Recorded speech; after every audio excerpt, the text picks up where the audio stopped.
Story शुरू होती है 1916 में इंग्लैंड के विच क्रॉस से, जहां हमें डॉक्टर जॉन और डॉक्टर बर्जेस देखने मिलते हैं, जिन्होंने अपने बेटों को खोया था और अब वो उन्हें वापस लाने की सोच में थे। Doctor Burgess aka the magus किसी मैजिकल बुक के बारे में डॉक्टर जॉन को बताते हैं, जो कि ग्रिमोर होता है, जिसमें किसी तरह का मैजिक होता है जिससे वो लोग एंजल ऑफ डेथ को कैद कर सकते हैं। जिसके बाद वो लोग एक तरह का रिचुअल करते हैं ताकि वो लोग अपने बेटों को वापस ला सकें। बट एंजल ऑफ डेथ की जगह एंजल ऑफ ड्रीम आ जाता है, यानी कि लॉर्ड मॉर्फियस, जो कि सैंडमैन होता है, बट ये उन्हें नहीं पता था। फिर हम देखते हैं कि वो लोग उसके सारे सामान जब्त कर लेते हैं, जिसमें हम एक हेलमेट, सैंड पाउच और एक रूबी को देख सकते हैं। उस रूबी की पावर थी कि उसको होल्ड करने वाले की विश पूरी हो जाएगी, बट ये उन लोगों को नहीं पता था। उसके बाद हम एक और कैरेक्टर को देखते हैं जिसका नाम है कॉरेंथीन, और वो मैगस से आकर मिलता है और बताता है कि ड्रीम एक्चुअली कॉरेंथीन को ही मारने आया था, क्योंकि ड्रीम ने ही उसको बनाया था। कॉरेंथीन लोगों को उनके ड्रीम में मारता था, बट एक बार वो डिसाइड करता है कि लोगों को ड्रीम की जगह रियल वर्ल्ड में ही मारेगा, और इससे वो बहुत लोग को मार चुका था। ड्रीम उसको मारे इससे पहले मैगस उसको ट्रैप कर लेता है।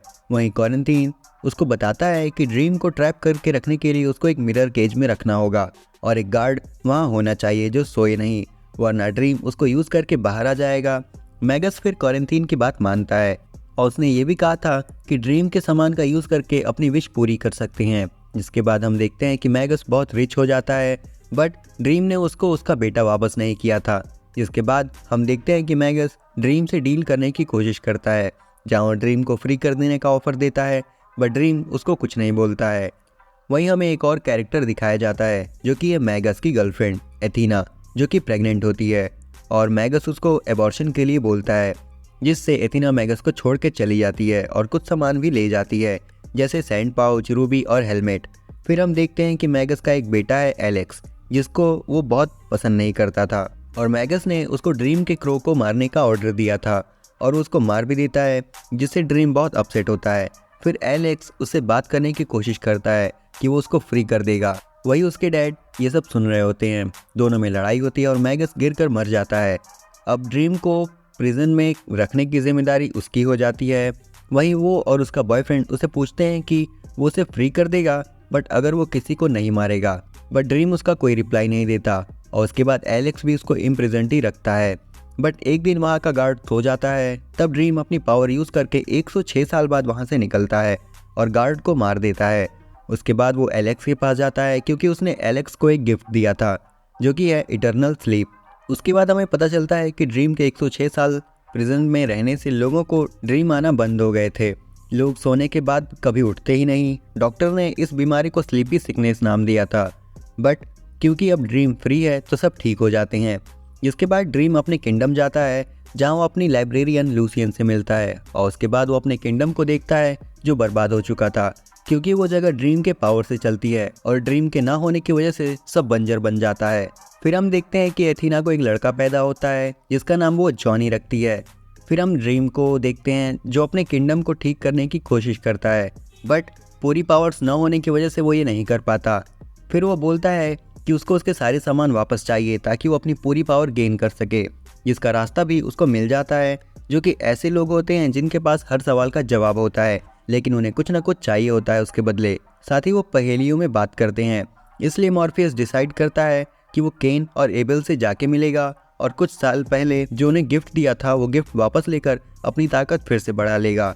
और अगर बात करें केन और एबल की, तो केन पहला किलर था और एबल पहला विक्टिम था, और क्योंकि केन ने अपने ही भाई एबल को मारा था, जिसकी वजह से उसे अब इटर्निटी तक ये करना पड़ेगा। और मॉर्फियस उन लोगों के पास जाकर उनको दिया हुआ गिफ्ट वापस लेता है, जो कि एक ड्रैगन होता है, जिसे उन दोनों को लगाव ज़्यादा बढ़ चुका था।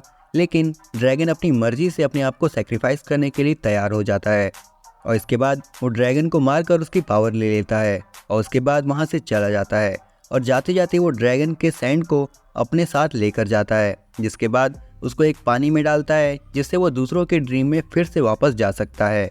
वहीं हमें पता चलता है कि ड्रीम ने ऑलरेडी फेट्स के लिए गिफ्ट चुन कर रखा था। जिसके बाद हमें पता चलता है कि अपने सामानों का पता लगाने के लिए उसने फेट्स को बुलाया, जिसमें हम मेडन मदर और क्रोन को देख सकते हैं, जिन्हें स्नेक गिफ्ट करने के बाद उसे 3 सवाल पूछने का मौका मिलता है। जिसके बाद वो पूछता है कि उसका हेलमेट कहाँ है, तो वो बताती है कि हेलमेट एक डीमन से ट्रेड किया गया है, और रूबी को एक माँ ने अपने बच्चे को दिया है, और वो सैंड पाउच जोहाना कॉन्स्टेंटाइन के पास है। और बात करें हेलमेट की, तो ड्रीमन से ट्रेड एथिल ने की थी, जिससे उसको एक सेफ्टी एम्यूलेट मिला था। वहीं उसकी मुलाकात कॉरिंथीन से होती है, जो उसको ड्रीम के बारे में बताता है और ये भी बताता है कि वो वापस आ रहा है। जिसके बाद एथीना एम्यूलेट का यूज़ करके कॉरिंथीन को ड्रीम वर्ल्ड भेज देती है और तुरंत अपने बेटे के पास जाती है और सारी बात बताती है, क्योंकि रूबी को जॉन डी ने ही छुपाया था, जो मेंटली अनस्टेबल था। उसकी मॉम उसको सारा सच बताती है, यहाँ तक कि उसके डैड के बारे में भी, और फिर अपना एम्यूलेट उसको दे देती है, जिससे वो ओल्ड एज की होकर मर जाती है। अब इस सिचुएशन से बचता हुआ जॉन डी वहाँ से निकल जाता है। वहीं ड्रीम कॉन्स्टेंटाइन को ट्रैक कर लेता है और उसके पास जाकर सैंड मांगता है। तब वो बताती है कि उसको याद नहीं कि सैंड कहाँ था। फिर वो उससे डील करता है कि वो उसका नाइटमेयर ख़त्म कर देगा। तब उसको याद आता है कि उसने सैंड अपनी एक्स गर्लफ्रेंड को दिया है। जिसके बाद वो दोनों उसके घर जाते हैं, जहाँ वो देखते हैं कि सैंड की वजह से उसका बुरा हाल था, वो बहुत पेन में थी। और फिर हम देखते हैं कि सैंड मिलते ही कॉन्स्टेंटाइन ड्रीम से रिक्वेस्ट करती है कि इसको एक पीसफुल डेथ मिले। तब ड्रीम अपनी पावर यूज़ करता है और उसकी एक्स गर्लफ्रेंड को एक पीसफुल डेथ देता है। फिर हम देखते हैं कि लूसियन ने ड्रीम के लिए एक एडवाइज़र भेजा था, जो कि एक क्रो है और उसका नाम मैथ्यू होता है। आगे हम देखते हैं कि ड्रीम मैथ्यू के साथ हेल जाता है ताकि वो अपना हेलमेट ले सके, जहाँ उसकी मुलाकात उसकी एक्स से होती है, जिसका नाम नाडा होता है। और उसने ड्रीम को बिट्रे किया था, जिसकी वो माफ़ी मांगती है, बट वो उसको माफ़ नहीं करता। जिसके बाद ड्रीम लूसीफर से मिलता है और सारी बात बताता है। जिसके बाद लूसीफर सारी डीमंस को समन करता है और ड्रीम सैंड की हेल्प से हेलमेट का पता लगा लेता है। बट जिस डीमन के पास हेलमेट होता है वो ड्रीम से बोलता है कि तुम्हें हेलमेट पाने के लिए गेम ऑफ वेट्स खेलना होगा और उसमें जीत के दिखाना होगा। जिसके बाद वो डीमन लूसीफर को अपना कंपेनियन चुनता है और उन दोनों के बीच गेम ऑफ वेट्स शुरू हो जाता है, जिसमें अपने ब्रेन और नॉलेज का यूज़ करके एक दूसरे को हराना होगा, जिसमें ड्रीम होप की हेल्प से जीत जाता है। तब लूसीफर मैजिकीन से उस डीमन को मरवा देता है और हेलमेट ड्रीम को वापस दे देता है। फिर लूसीफर बोलता है कि मैं कभी न कभी तुम्हें ज़रूर हराऊंगा। और फिर हम देखते हैं कि ड्रीम हेलमेट लेकर जाता है रूबी ढूंढने के लिए, और वो रूबी उसको मिल तो जाती है, बट वो रूबी उसको रिजेक्ट कर देती है, जिससे ड्रीम को एक शॉक लगता है और वो बेहोश हो जाता है। वहीं हम जॉन डी को देखते हैं, जो कि एक लेडी की हेल्प से वहाँ तक आ जाता है, जिसका नाम था रोजमेरी। जॉन डी ने उसको अपनी सारी सच्चाई बता दी होती है, जिससे रोजमेरी डर जाती है, बट फिर भी वो उसके साथ जाती है। वहीं जॉन डी को रूबी मिल जाती है, जिसके बाद वो एम्यूलेट रोज को दे देता है। आगे हम देखते हैं कि जॉन डी एक लोकल डाइनर में आता है और रूबी की पावर यूज़ करता है और वहाँ के सभी स्टाफ और आए हुए गेस्ट को सच बताने पे मजबूर कर देता है। और ये टॉर्चर पूरे 24 घंटे तक चलता है, जिस वजह से वहाँ के लोग एक दूसरे का मर्डर करते हैं या सुसाइड करने लगते हैं। उसी बीच ड्रीम वहाँ आ जाता है और जॉन डी को अपने वर्ल्ड में ले आता है। वहीं जॉन डी को पता चलता है कि अगर वो ड्रीम को मार देगा तो वो ड्रीम की जगह ले सकता है। और फिर जॉन डी रूबी की हेल्प से ड्रीम को मार देता है और रूबी को अपने हाथ से क्रश कर देता है। जॉन डी को लगता है कि उसने ड्रीम को मार दिया है, लेकिन जब जॉन डी सेलिब्रेट कर रहा होता है तो हम देखते हैं कि ड्रीम वहाँ आता है और बताता है कि उसने रूबी को डिस्ट्रॉय तो कर दिया, बट इससे उसकी पावर उसके ट्रू मास्टर के पास चली गई है। तब ड्रीम उसको मारता नहीं, बल्कि उसको हमेशा के लिए सुला देता है और कहता है कि तुम अब सपने देखो। तब ड्रीम अपनी सिस्टर डेथ से मिलता है, जहाँ वो उसको बताता है कि पहले उसके पास एक एम था बट अब नहीं है, और वो उसे तकलीफ नहीं देना चाहता था, इसलिए उसने डेथ से हेल्प नहीं मांगी।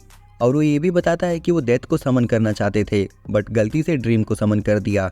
तब डेथ बोलती है कि मैं जानती थी कि ये सब होगा। तब डेथ उसको अपना काम दिखाती है कि कैसे उसको ना चाहते हुए भी वो काम करना पड़ रहा है, लोगों को अलग करना पड़ रहा है। और फिर वो हॉप के बारे में पूछती है। तब वो लोग 1389 में जाते हैं। वहाँ एक बंदा होता है हॉप गैडलिंग, और उसकी एक विश थी कि वो मरना नहीं चाहता था। तब ड्रीम बोलता है एक समझदार आदमी ऐसा क्यों सोचेगा। तब डेथ बोलती है कि चलो पता लगाते हैं, और वो लोग उसकी वो विश पूरी कर देते हैं। तब ड्रीम हॉप से बोलता है कि मैं हर 100 साल पे तुमसे यहीं मिलूंगा लाइफ का एक्सपीरियंस जानने के लिए। उसके बाद वो हर 100 साल बाद उससे मिलता है। तब तक हॉप ने जीने की उम्मीद नहीं छोड़ी थी। फिर 1789 में जोहाना उससे मिलती है। उसको एक मरे हुए आदमी का स्केच मिलता है, जहां वो बताता है कि हर 100 साल बाद दो लोग यहाँ मिलते हैं। तो जोहाना अपनी विश पूरी करवाने के लिए उनको पकड़ने का ट्राई करती है, जिससे वो आराम से निकल जाता है।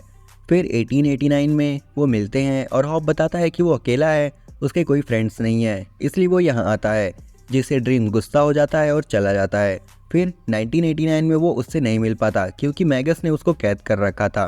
फिर फिर वो प्रेजेंट टाइम में उससे मिलता है, जहाँ वो लेट आने के लिए सॉरी बोलता है। फिर हम देखते हैं रोज़ वॉकर को, जो कि 2015 में अपने पेरेंट्स के डाइवोर्स की वजह से अपने भाई से अलग हो गई थी, और 2021 में उसके पेरेंट्स की डेथ के बाद वो अपने भाई को ढूंढती है ताकि वो उसकी लीगल गार्डियनशिप ले सके। फिर हमें पता चलता है कि रोज़ एक वॉर्टेक्स है जो दूसरों के ड्रीम में जा सकती है और मैनिपुलेट कर सकती है। ये बात डिज़ायर और डिस्पेयर को पता चलती है और उससे वो ड्रीम को फंसाना चाहते थे। वहीं लूसियन ड्रीम को बताती है तो उसके सारे एंटिटीज वापस आ गए हैं, क्वारंटीन गॉड और फिडलर्स ग्रीन अभी भी गायब हैं। वहीं वो ड्रीम को रोज़ के बारे में बताती है कि वो एक वॉर्टेक्स है जो वेकिंग और ड्रीम वर्ल्ड को मिटा सकती है। बट ड्रीम को लगता है कि उन्हें चिंता करने की कोई ज़रूरत नहीं है, बट वो मैथ्यू को उस पर नज़र रखने को बोलता है। वहीं रोज़ अपनी फ्रेंड लीटा के साथ लंदन जाती है, जहाँ उसको अपनी फैमिली इंटरव्यू कराने के बहुत सारे पैसे मिलते हैं। वहाँ उसकी मुलाकात यूनिटी से होती है। फिर उसे पता चलता है कि यूनिटी उसकी ग्रैंड मदर है। वो बताती है कि जब वो स्लीप में थी तब उसने एक बच्ची को जन्म दिया था जिसका नाम मिरांडा था, जो उसकी मदर थी। फिर वो रोज़ और लीटा को फ्लोरिडा भेजती है जेड को ढूंढने के लिए। उसके बाद वो दोनों फॉस्टर्स एजेंसी जाते हैं, जहाँ उन्हें पता चलता है कि जेड को उसके फादर के किसी दोस्त ने अडॉप्ट किया है। उसके बाद हम देखते हैं कि रात में कोई दो लोग रोज़ को लूटने आते हैं, तब वहाँ गिलबर्ट आकर उसको बचा लेता है। और गिलबर्ट और कोई नहीं बल्कि फिडलर्स ग्रीन होता है, जो रोज़ को अपने साथ आने को बोलता है। और मैथ्यू ये सब देख रहा था। वो लूसियन को आकर सब बताता है और ये भी बताता है कि रोज़ जेड को ढूंढ रही है। तब लूसियन उसको ढूंढती है बट वो कहीं मिल नहीं रहा था। वहीं हम देखते हैं 3 सीरियल किलर्स क्वारंटीन को अपना आइडल मानते थे। वो उसको एक इवेंट पे बुलाते हैं, बट उसकी एक कंडीशन थी कि वो रोज़ को भी एज अ गेस्ट इनवाइट करें। जिसके बाद रात में रोज़ को लूसियन और ड्रीम की बात करने की आवाज़ सुनाई देती है। जिसके बाद वो उठती है और आवाज़ को फॉलो करती है। जिसके बाद वो ड्रीम और लूसियन के सामने आ जाती है और उनकी बात ये थी कि शायद जेड को गॉड ने ट्रैप किया है, इसीलिए हम उसको नहीं ढूंढ पा रहे हैं। तब वो रोज़ की तरफ देखते हैं और वो बोलती है कि मैं जेड को ढूंढते हुए यहाँ आ गई।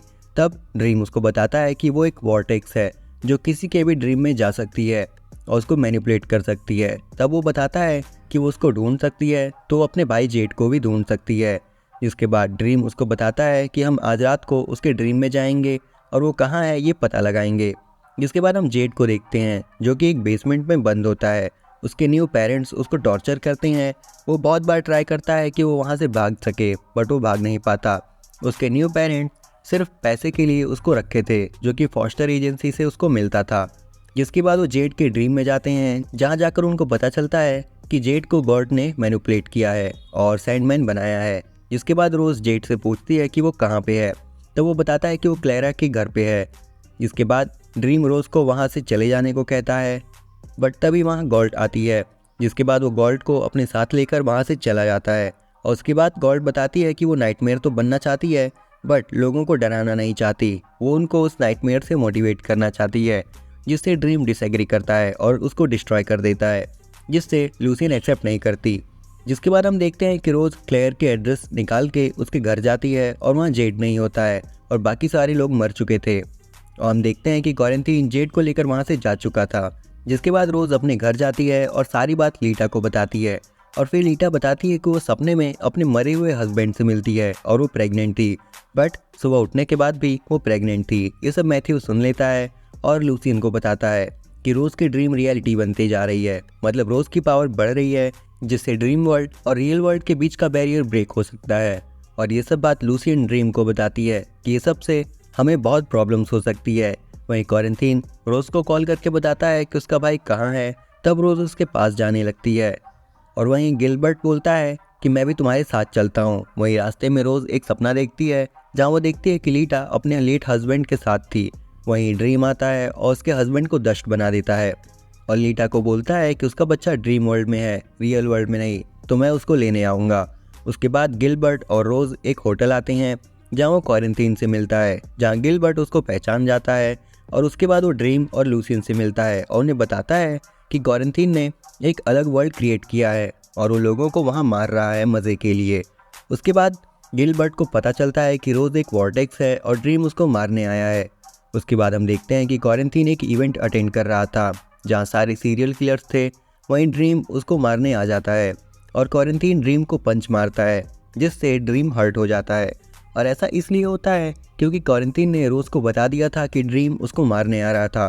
फिर हम रोज़ को एक ड्रीम में देखते हैं जहाँ ड्रीम अपनी पावर्स को यूज़ नहीं कर सकता था क्योंकि रोज़ ने उस ड्रीम को अपने अकॉर्डिंग सेट किया था। जिसके बाद ड्रीम रोज़ को समझाता है कि उसके एग्जिस्टेंस से वेकिंग और ड्रीम वर्ल्ड दोनों में कैलेमिटी आ सकती है, ह्यूमंस का एग्जिस्टेंस खतरे में आ सकता है। इसके बाद रोज़ उस ड्रीम से चली जाती है और ड्रीम क्वारंटीन को ईजिली मार देता है। जिसके बाद ड्रीम वहाँ के सारे सीरियल किलर्स को रियलाइज़ कराता है कि वो लोग कितने बुरे हैं और उसके बाद वो लोग पुलिस को सरेंडर कर देते हैं और वहीं रोज़ जेट को लेकर चली जाती है। और उसके बाद ड्रीम रोज़ के पास जाता है और बोलता है कि उसको मरना होगा वरना पूरी ह्यूमैनिटी खतरे में होगी। जिसके बाद रोज़ खुद को सेक्रीफाइस करने के लिए मान जाती है। ड्रीम उसको मारने ही वाला होता है तभी वहाँ लूसियन और यूनिटी आ जाते हैं और बताते हैं कि एक्चुअली वॉर्टेक्स यूनिटी बनने वाली थी बट उसकी जगह रोज़ वॉर्टेक्स बन गई। उसके बाद यूनिटी रोज़ से उसकी पावर्स ले लेती है और बताती है कि उसके सपने में एक बंदा मिलता है जिसके बाद वो प्रेग्नेंट हुई थी। ये सुनते ही वो समझ जाता है कि ये सब उसके ब्रदर डिज़ायर का किया धरा है। उसके बाद वो यूनिटी को मार देता है और अपने भाई डिज़ायर के पास जाता है और उसको वार्न करता है कि नेक्स्ट टाइम से फ्यूचर में ऐसा कुछ टॉलरेट नहीं करेगा वो। और हम ये भी देखते हैं कि ड्रीम ने गॉड को रिक्रिएट किया था जिससे लूसियन बहुत खुश होती है। उसके बाद हम देखते हैं कि लीटा का बेबी पैदा होता है जिसको ड्रीम ने अभी के लिए उसके पास ही छोड़ दिया था। दूसरी तरफ हम लूसीफर को देखते हैं जिसने ड्रीम से बदला लेने के लिए कुछ प्लान किया होता है और इसी के साथ सीजन 1 खत्म हो जाता है। आई होप कि ये वीडियो आप सबको पसंद आई होगी और अगर आई गई तो उसे लाइक और शेयर कर देना, चैनल को सब्सक्राइब कर देना। हम जल्दी लौटेंगे ऐसे इंटरेस्टिंग वीडियोस के साथ, तब तक के लिए सायोनारा।